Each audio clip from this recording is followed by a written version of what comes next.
मजबूत सरिया।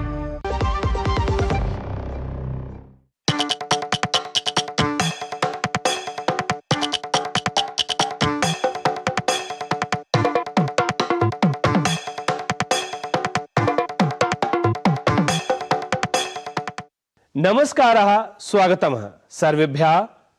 DD news इतस्यां वाहिन्याम् एकं भारतं श्रेष्ठं भारतम् इति कार्यक्रमे सर्वदैव अहं मनीषः वाजपेयी अस्मिन् विशिष्ट अंके अभिनंदन करोमि।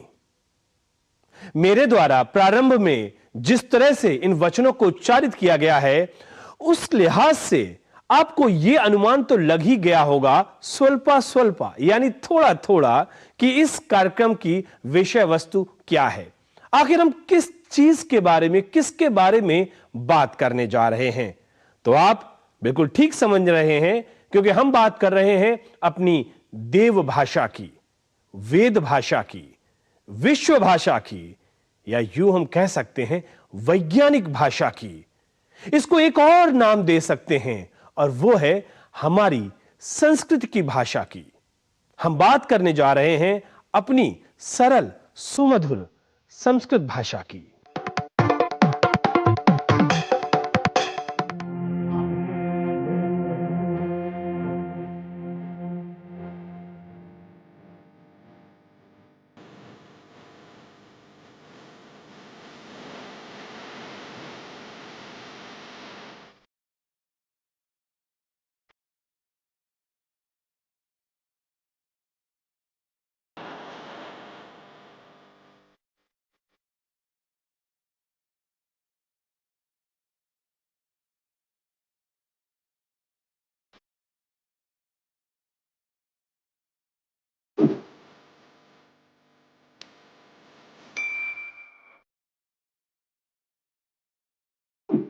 संस्कृत भाषा विश्वस्य प्राचीनतमा भाषा।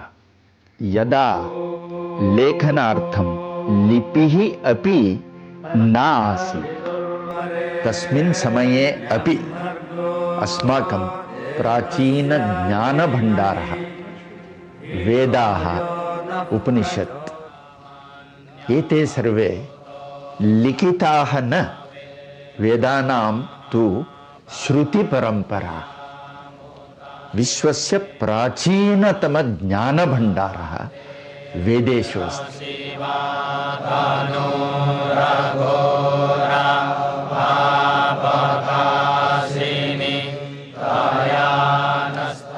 न चौर्यहार्यम न राज्यहार्यम न भ्रातृभाज्यम न च भारकारी व्यय कृते वर्धते एव नित्यम विद्याधनम सर्वधनम प्रधानम। न चोर चुरा सकता है, न राजा छीन सकता है, न भाई बांट सकता है। ये वजन भी नहीं है, इसमें भार भी नहीं है। जिसको जितना इसको व्यय करेंगे, ये उतनी ही ज्यादा ये धन बढ़ेगा। विद्या धन सभी धनों में प्रधान है। ऐसी न जाने कितनी गूढ़ बातों का खजाना है हमारी संस्कृत भाषा। सदियों के कालखंड में महज कुछ हजार साल पहले, लगभग 3000 साल पहले, हमारे समाज में संस्कृत भाषा न केवल प्रभावकारी थी, विशिष्टता की परिचायक थी, बल्कि आम तौर पर ये बोलचाल के प्रचलन में भी थी। संस्कृतं भारतस्य प्राचीन ज्ञानस्य वाहिका। It is the vehicle, it is the instrument of the ancient wisdom of Bharat. देखिए, सबसे मैं समझता हूँ कि प्रौढ़ परंपरा संस्कृत की है। कम से कम यदि इसका काल निर्धारित करना चाहें तो 7000 वर्ष तक की अक्षुण्ण परंपरा हमारे देश में चलती आ रही है। सर्व प्राचीन भाषा है। सभी भाषाओं में, विश्व की जितनी भाषाएं हैं, उसमें जो भाषा वैज्ञानिक अध्ययन विद्वानों ने किए, वो भारतीय विद्वानों ने किए, पाश्चात्य विद्वानों ने किए, और निष्कर्ष ये निकला कि संस्कृत, उसमें भी जो वैदिक संस्कृत है वो सबसे प्राचीन है। लौकिक संस्कृत, जिसको आज हम संस्कृत भाषा कहते हैं, वो हम सभी जानते हैं कि वो वाल्मीकि के मुंह से पहली बार निकली थी। तो इसलिए जो लौकिक संस्कृत है उसका प्रारंभ जो है वो वाल्मीकि से माना जाता है। ऋग्वेदः विश्वस्य प्राचीनतम ज्ञानभण्डारः इति विश्व परंपरा सूच्यां विश्व राष्ट्र संस्था UNO तः अंगीकारः अपि जातः।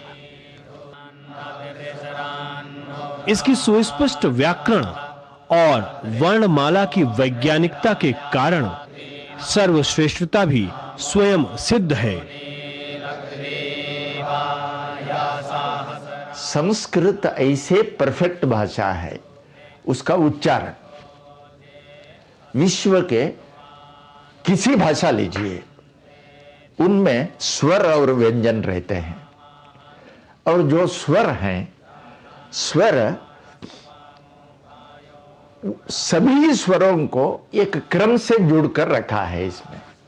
जैसे मैं मुंह खोलूंगा, अ से शुरू होता है, अह तक है, अ आई उ र ए आई ओ अंग अह। इन स्वरों को छोड़कर विश्व के किसी भाषा में, वो मैंडरिन हो, जापानीज हो, वो रशियन हो, स्पेनिश हो, वो फ्रेंच हो, जर्मन हो, वो अंग्रेजी हो, वो तुर्की भाषा हो, स्वराक्षर इनमें से कई स्वराक्षर उनमें हैं, किंतु सभी स्वराक्षर किसी भाषा में नहीं है। संस्कृत विद्वानों के अनुसार सौर परिवार के प्रमुख सूर्य के एक ओर से 9 रश्मियां निकलती हैं। इस तरह कुल 36 रश्मियां हो गई। इन 36 रश्मियों के ध्वनियों पर संस्कृत के 36 स्वर बने। कहा जाता है कि अरबी भाषा को कंठ से और अंग्रेजी को केवल ओंठ से ही बोला जाता है, किंतु संस्कृत में वर्णमाला को स्वरों की आवाज के आधार पर क वर्ग, च वर्ग, ट वर्ग, ता वर्ग, पा वर्ग और अंतस्थ और ऊष्म वर्गों में बांटा गया है। व्यंजन शुरू होता है, कंठ से शुरू होता है, क, ख, ग, घ, ङ। जिह्वा का काम शुरू होता है, जिह्वा तालु को लगती है, च, छ, ज, झ, ञ, एक ही जगह से। जिह्वा मूर्धा स्पर्श करती है, ट, ठ, ड, ढ, न। ये कवर्ग और चवर्ग ये पक्षियों की भाषा है। काव काव, कुहू कुहू, चिल चिली पिली, ये पक्षियों की भाषा है। उसके आगे जलचरों की, मछलियों की भाषा और मेंढकों की, एम्फीबियंस, उभयजीवियों की भाषा। ट, ठ, ड, ढ, न।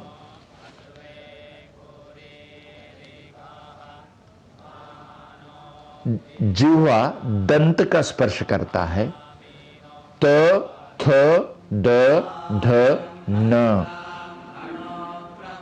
इसमें जलचर टप टप टप टप करते हैं, वाटर वाटर बोलते हैं, उनकी भाषा। और मनुष्य की भाषा, जब बच्चा पैदा होता है वो प वर्ग से शुरू होती है, प, फ, ब, भ, म। वो चाहे चाइना में पैदा हो या भारत में पैदा हो या रशिया में पैदा हो या अफ्रीकन टांजानिया कीनिया में पैदा हो या जर्मन वाला हो, आयरिश वाला हो, कोई हो, वो तो माँ बोलेगा, अम्मा बोलेगा, मम्मी बोलेगा, माम बोलेगा। वो पा बोलेगा, पप्पा बोलेगा, अप्पा बोलेगा, वो अब्बा बोलेगा।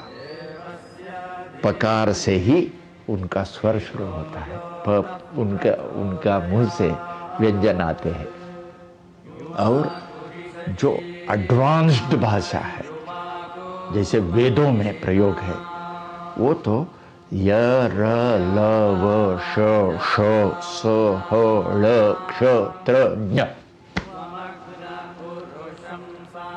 संस्कृत की वर्णमाला, it is the perfected alphabet.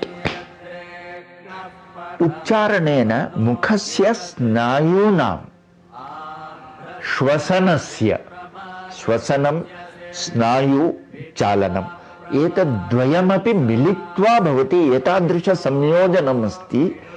इसीलिए it itself is the speech therapy. किसी को स्टैमरिंग है, वो यदि संस्कृत का उच्चारण का अभ्यास करते रहेगा, अपने आप उनका स्टैमरिंग चला जाएगा। लेकिन जब मैंने संस्कृत का उच्चारण करना प्रारंभ किया तो पहले मैं धा नहीं बोल पाती थी, लेकिन बाद में मैंने धा बोला। तो कहने का तात्पर्य ये है कि बहुत सूक्ष्म रूप से अगर आप जिह्वा की कसरत कराना चाहते हैं, सूक्ष्म रूप से उच्चारण सीखना चाहते हैं, तो आपको संस्कृत के श्लोकों का दैनिक रूप से नित्य प्रति उच्चारण करना चाहिए। ना सिर्फ आपकी जिह्वा बहुत सूक्ष्म रूप से तेज हो जाएगी, आपकी बुद्धि भी शार्प होगी। विदेशों में यह भी हो रहा है कि स्पीच थेरेपी के रूप में संस्कृत उच्चारण का प्रयोग हो रहा है कि किसी कोई अगर बोलने में अटकता है बच्चा, तो उसको संस्कृत के श्लोक सुना करके उससे प्रैक्टिस कराई जाए। एक बहुत अच्छा स्तोत्र है जो गले को खोलता है, मैं कई लोगों को बताता हूं जिनके गला अटकता है। जय शंकर शांत शशांक रुचे रुचिरार्थ दसर्व शुचे शुचिदत्त गृहीत महोपहृते हृत भक्त जनोद्धत ताप तते। तो इसको लगातार उच्चारण करने से हमने प्रयोग किया है इसका, कि आप धीरे धीरे जो बच्चा अटकता है बोलने में उसको, क्योंकि गाने में तो वॉवल्स वैसे भी खुल जाते हैं, तो संस्कृत के इन ऐसे श्लोकों का उच्चारण करने से आपकी आवाज खुलती है। पूरे विश्व में ऐसा कौन सा ज्ञान है, ऐसा कौन सा विषय है जिसका उद्भव संस्कृत से ना हुआ? मंदिरों की प्राचीन स्थापत्य शैली यानी कि हमारा वास्तुशास्त्र, इसका उद्भव संस्कृत से होता है। हम जब शून्य और दशमलव का जिक्र करते हैं यानी गणित, इसका उद्भव संस्कृत से होता है। सर्जरी शब्द सबसे पहली बार इस्तेमाल कहां हुआ, कहां आया? शल्य चिकित्सा के रूप में संस्कृत में आया। खगोल शास्त्र, अंतरिक्ष विज्ञान कहां आया? सबसे पहले संस्कृत में आया। आप पढ़िए तो सही, जानिए तो सही, आपकी विरासत, आपका ज्ञान कितना गौरवमयी रहा है, कितना ज्यादा आगे था। शून्य ये हमने दिया है, इसके कारण द डेसिमल सिस्टम आया, दशमांश पद्धति, ये हमने दिया विश्व को। प्राचीन बीज गणित के ग्रंथ, हजारों साल पुराना जो लीलावती ग्रंथ भास्कराचार्य का है, इससे हमारे ज्ञान, ये गणित का ज्ञान है, ये खगोल शास्त्र का। हर भारतीय के घर में पंचांग है, तिथि वार नक्षत्र, ये सभी उसमें हम देखते हैं। कब कब कौन सा पर्व आता है, ये सभी हम देखते हैं। ये पंचांग के लिए आधार क्या है? वराह मिहिर का ग्रंथ है, कोई भास्कराचार्य का ग्रंथ है, किसी आर्यभट्ट का आर्यभट्टीयम है। इसके आधार पर वो बता रहा है इंद्रप्रस्थ में, दिल्ली में, सूर्योदय किस क्षण में होगा, यानी कितने घंटा कितने मिनट में होगा, सूर्यास्त कितने मिनट में होगा, ये उन्होंने लिख के रखा है। आज का सूर्यास्त, सूर्योदय कब है, सूर्यास्त कब है। देखो, संस्कृत का जितना भी शास्त्र है, अब आप वेदों को ले लीजिए, ठीक है। अब वेदों में विज्ञान क्या है, अब उसमें एक हम छोटी सी बात उठा लेते हैं, भारतीय ज्योतिष शास्त्र, ठीक है। कैलकुलेशन उस पे जाइए, मैं उसके फलित पे नहीं जा रहा हूं। जो हमारा एस्ट्रोलॉजी है उसका जो कैलकुलेशन है, क्या वो कोई भी विश्व का कोई भी ऐसा विज्ञान है कि जो ये कहता है कि आज सूर्योदय भारत के इस स्टेट में इतने बज के इतने मिनट पर होगा, सूर्योदय होगा, और इतने बजे उसका अस्त हो जाएगा इस प्रदेश पर। यानी अरुणाचल प्रदेश में सुबह सूर्य इतने बजे उदय होगा और इतने बजे अस्त होगा, और पोरबंदर में सूर्य इतने बजे दिखेगा सुबह और इतने बजे अस्त होगा। इसको कौन बताता है? मतलब 100 साल का कैलेंडर बन के आज से 100 साल पहले या 50 साल पहले बना के रख दिया है, आप उसके साथ मिलान कर लीजिए, कहीं भी आपको 1 सेकंड का भी अंतर नजर नहीं आएगा। आज आपका वैज्ञानिक बताता है कि भाई चंद्र ग्रहण इतने बजे होगा, दिखेगा, सब लोग बताते हैं, मौसम वो जो वैज्ञानिक बताते हैं, नासा बताता है। तो हमारे वैज्ञानिकों ने आज से हजारों साल पहले कैसे बताना शुरू कर दिया था कि ये इतने बजे ही होगा और इतने बजे ही इसका मोक्ष होगा। आयुर्वेद तो हम जानते हैं, आयुर्वेद के एक एक ग्रंथ जैसे पंचकर्मा, अष्टांग हृदयम, हृदयम शब्द 3 धातु से बना है। हृ हरति, दैट विच सक्स, ददाति, दानम, ददाति, दैट विच गिव्स, याते इति हृदयम, that which gives, that which sucks, that which gives, that which circulates is हृदयम। अब बताइए विलियम हार्वे ने हार्ट का डेफिनेशन कब दिया और यहां निरुक्तों ने 7000 साल पहले निरुक्त में ये जो लिखा गया है, हरति ददाति याते इति हृदयम, ऐसे सुश्रुत संहिता वो शल्य क्रिया ऑपरेशन कैसे करना है, क्या ऑपरेशन, ऐसे ही कोई एक व्रण हो गया उसको सिलाया, ये नहीं ऑपरेशन। ऑपरेशन युद्ध में नाक चला गया, कान चला गया, वो उस कान को फिर जोड़ रहा है, वो नाक चला गया, नया नाक को वो जुड़ रहा है। प्लास्टिक सर्जरी के बारे में हजारों साल पहले वो लिख रहा है। फिलहाल यहाँ पर रुकते हैं एक छोटे से ब्रेक के लिए। ब्रेक के बाद जब लौट कर आएंगे तो बताएंगे कुछ और बातें, कुछ होंगी और जानकारियां अपनी संस्कृत भाषा को लेकर। लेकिन उससे पहले एक छोटा सा ब्रेक, मिलते हैं इस ब्रेक के बाद।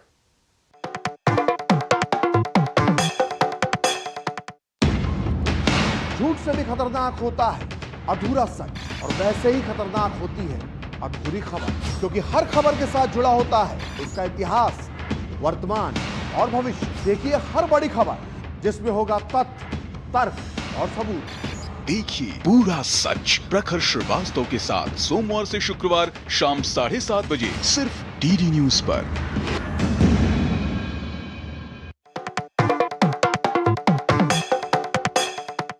Welcome back. एक बार फिर से आप सभी का स्वागत है डीडी न्यूज पर। एक भारत श्रेष्ठ भारत में मैं हूं आपके साथ मनीष बाजपेयी। नमो नमस्तेस्तु सहस्त्रकृत्वा पुनश्च भूयोपि नमो नमस्ते।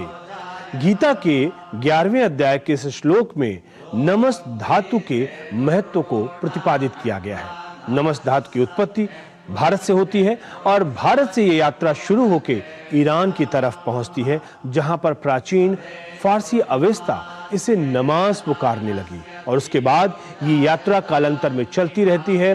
तुर्कमेनिस्तान, अजरबैजान, इंडोनेशिया, मलेशिया, तमाम मुस्लिम देशों से ये यात्रा गुजरती है और ये पूजा पद्धति में तब्दील हो जाती है, जिसको हम नमाज जानते हैं। नमाज के रूप में हम जिसको पहचानते हैं, जिसकी उत्पत्ति नमस धातु से ही होती है। आज हम जिस शब्द को सलात के लिए इस्तेमाल करते हैं, नमाज, वो दरअसल नमाज से निकला हुआ है। और इसमें ये वास्तव में ये वास्तविकता है कि नमा मतलब झुक जाना। इसीलिए इस्लाम में ये कहा गया है ना कि ला इलाहा इल्लल्लाह, मतलब कोई पूजनीय नहीं है सिवाय उस परम पिता परमेश्वर के।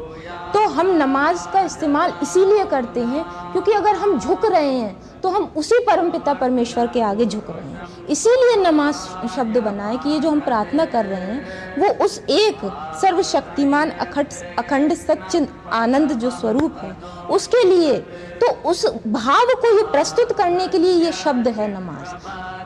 आप यदि इस्लाम में जो नमाज की शैली देखें, आपको लगता है ना कि योग वो लोग करके ऐसे ऐसे कर रहे हैं वो, क्योंकि सूफिज्म में इन्होंने इसको आत्मसात किया हमारी शैली को। तो मैं समझता हूँ कि पूरी दुनिया में संस्कृत एक कॉमन आधार बन सकती है। एक भारत श्रेष्ठ भारत की बात तो करें हम, एक भारत और श्रेष्ठ भारत विश्व की बात भी हम कर सकते हैं उसमें। भाषा में भावना का बोध होता है क्योंकि उसमें भाव समाया हुआ होता है, और जब बात हम संस्कृत भाषा की करते हैं तो उसमें भारतीयता का पुट भी स्वयं भी दिखाई पड़ता है। दरअसल भाषा को अपने शब्दों की चौकीदारी नहीं सुहाती, बल्कि वो तो समाज के आंगन में स्वयं भी निवास करती है। और जब ये भाषा अपनी समाज की देहरी से बाहर निकलती है तो जिस जिस जगह से ये विचरती है उस जगह को, उस समाज को, उस संस्कृति को अपना कुछ न कुछ देकर आती है। अब अगर हम आपसे ये कहें कि अफगानिस्तान और बगदाद जैसे शब्दों के मूल में संस्कृति समाई हुई है तो शायद आप हैरान होंगे, लेकिन इसमें हैरान होने वाली बात बिल्कुल भी नहीं है। देखिए और समझिए अपने संस्कृत भाषा की सर्वव्यापकता को और उसकी विशिष्टता को। यदि वर्ब रूट्स यदि ट्रैवल करते हैं, हमने कहा इज, अंग्रेजी में इज कहते हैं, बड़ा कॉमन है, टू बी का इज है। संस्कृत में अस्ति कहते हैं, अस, अस्ति, और फारसी में अस, हस, हस्तम हो जाता है। ठीक है, तो ये एक फ्लो करता है साहब। हिमालयात समारभ्य यावद इंदु सरोवरम तद्देव निर्मितम देशम हिंदुस्थानम प्रचक्षत। ये इस रूप में और भी, तो केवल हिमालय से लेकर के हिंद महासागर तक इसका हम स्वरूप माने जो है, लेकिन जो दिखता है, लेकिन उतना ही नहीं है। इसकी व्यापकता, भारतवर्ष का जो प्राचीन रूप हमें हम लोगों को दिखता है या जिसका वर्णन मिलता है, जो हम कहते हैं कि जो अफगानिस्तान है, ईरान है, इधर नेपाल है, मंगोलिया है, ठीक है, ये जो है वर्मा है और बाली द्वीप है, तो ये सब इस भारतीय महाद्वीप के ही अंग थे। तो इन सब जगह पर भी संस्कृत का होना स्वाभाविक भी है और वो दिखता भी है। जैसे हम ईरानी भाषा को लेते हैं, जो प्राचीन ईरानी भाषा है, उसमें कई ऐसे शब्द हैं जो संस्कृत के शब्दों के साथ बहुत मेल खाते हैं। बल्कि हमारे यहाँ तो जो पर्शियन डिपार्टमेंट है, फारसी भाषा का जो विभाग है, वो कहते हैं जी संस्कृत और फारसी तो ये मौसेरी बहन है। संस्कृत के बारे में मैं ही नहीं बल्कि आज विश्व जान रहा है। संस्कृत भारत की सबसे प्राचीन भाषा है, इस दृष्टि से हम सभी देखते हैं। लेकिन जब आप वास्तविकता में संस्कृत को जानना प्रारंभ करते हैं तब आपको ये एहसास होता है कि नहीं, बाकी जितनी लैंग्वेज हैं वो संस्कृत से ही निकली हुई हैं। जैसे पर्शियन लैंग्वेज में जब हम है का इस्तेमाल करते हैं तो उसके लिए हम अस्त बोलते हैं, और संस्कृत में तो है के लिए अस्ति बोलते ही हैं। तो सर ऐसे दूसरी भाषाओं में कई शब्द आपको मिल जाएंगे जो आपको पता चलेगा कि इनका तो मूल संस्कृत से ही जुड़ा हुआ है।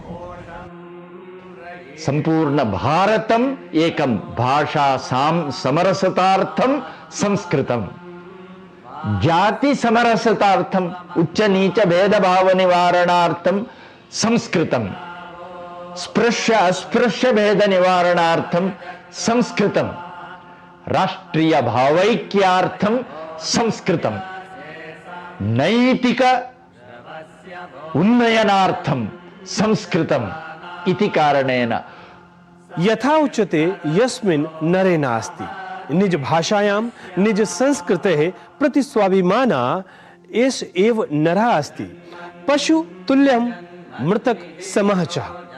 यानी जिसमें न निज भाषा न निज संस्कृत के प्रति सम्मान है वह नर नहीं, नर पशु निरा और मृतक समान है।